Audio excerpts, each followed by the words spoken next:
ভ্যাপসা গরমের মধ্যে বেড়েছে লোডশেডিং। বাসাবাড়ি থেকে ব্যবসা প্রতিষ্ঠান, কোথাও নেই বিদ্যুৎ। গরমে অতিষ্ঠ মানুষের ভরসা হাত পাখা। রান্নারও কষ্ট হয়, আমরা কারেন্টে রান্না করি, তারপরে বাচ্চা কাচ্চা নিয়ে কিভাবে থাকা যায়, পড়াশোনা অন্ধকারে।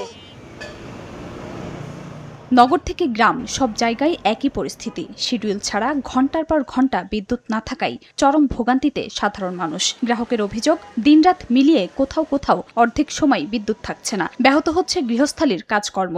শিশু ও বয়স্কদের পাশাপাশি শিক্ষার্থীদের পড়াশোনায় ব্যাঘাত ঘটছে। নিস্কোর আওতাধীন রংপুর মহানগরে ৩১০ থেকে ৩২০ মেগাওয়াট চাহিদার বিপরীতে বিদ্যুৎ পাওয়া যাচ্ছে ২১৫ থেকে ২২০ মেগাওয়াট। জীবন অতিষ্ঠ হয়ে যাচ্ছে ভাই। সকালে নাই, ঘুমেও শান্তি নাই, কাজ করেও শান্তি নাই। আধা ঘন্টা আসে, 3 ঘন্টা নাই। এইভাবে তো একটা প্রতিষ্ঠান বা একটা কলকারখানা চলে না। এক সপ্তাহ ধরে ভয়াবহ লোডশেডিংয়ে বিপর্যস্ত খুলনার জনজীবন। শহরে দিনরাত মিলিয়ে ৮ থেকে ১০ ঘন্টা, আর গ্রামে ১০ থেকে ১২ ঘন্টা পর্যন্ত বিদ্যুৎ থাকছে না। ভুক্তভোগীদের অভিযোগ, পূর্ব ঘোষণা ছাড়া বারবার বিদ্যুৎ সরবরাহ বন্ধ হচ্ছে। ঝিনাইদহে ওজোপাডিকোর ৩২ মেগাওয়াট চাহিদার বিপরীতে পাওয়া যাচ্ছে ২২ মেগাওয়াট। অপরদিকে পল্লী বিদ্যুতের লোডশেডিং হচ্ছে ২৫% বেশি।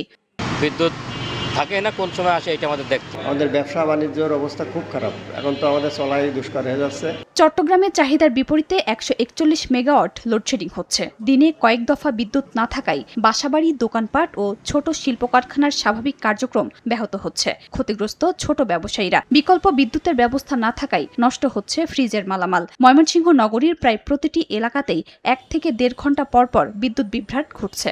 দিনের মধ্যে 4 থেকে 5 বার কারেন্ট যায়, গেলে তো আর সাথে সাথে আসে না। ঘন্টা, ১.৫ ঘন্টা, 2 ঘন্টা পর পর কারেন্ট আসে।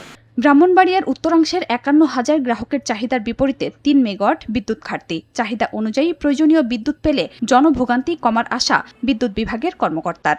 গ্রিড থেকে যদি আমাদের বরাদ্দ বাড়ায় তাহলে হয়তো বা লোডশেডিং আর থাকবে না।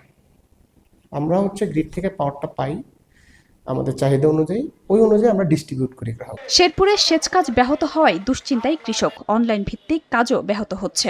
বৈদ্যুতিক পানির পাম্প বন্ধ থাকায় অনেক এলাকায় বিশুদ্ধ পানির সংকট দেখা দিয়েছে। পল্লী বিদ্যুতের তথ্য মতে জেলায় বিদ্যুতের চাহিদা ৭০ মেগাওয়াট, গড়ে বিদ্যুৎ পাওয়া যাচ্ছে ৩৫ মেগাওয়াট। পিক আওয়ারে যেহেতু লোডের চাহিদা একটু বেশি থাকে, ওই সময়টা একটু লোডশেডিং বেড়ে যায়।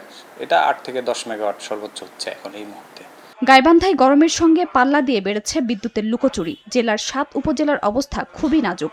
ঘন ঘন বিদ্যুৎ আসা যাওয়ায় ক্ষতিগ্রস্ত হচ্ছে বিদ্যুৎ নির্ভর যন্ত্রপাতি। প্রভাব পড়েছে হাসপাতালেও। মানিকগঞ্জে ১৯৪ মেগাওয়াটের বিপরীতে ১৩৭ মেগাওয়াট বিদ্যুৎ পাওয়া যাচ্ছে। বিদ্যুৎ তো দোকানে থাকলে দোকানে নাই, বাসাত গেলে বাসাতও নেই। তীব্র লোডশেডিংয়ে বিপর্যস্ত উপকূলের মৎস্য শিল্প। পটুয়াখালীর কলাপাড়ায় লোডশেডিংয়ে বিপাকে পড়েছেন জেলেরা। বিদ্যুতের কারণে আমরা বরফ উৎপাদন করতে পারতেছি না। দ্রুত লোডশেডিং কমিয়ে নিরবচ্ছিন্ন বিদ্যুৎ সরবরাহ নিশ্চিতের দাবি ভুক্তভোগী গ্রাহকদের। খাদিজা স্বপ্না, সময় সংবাদ।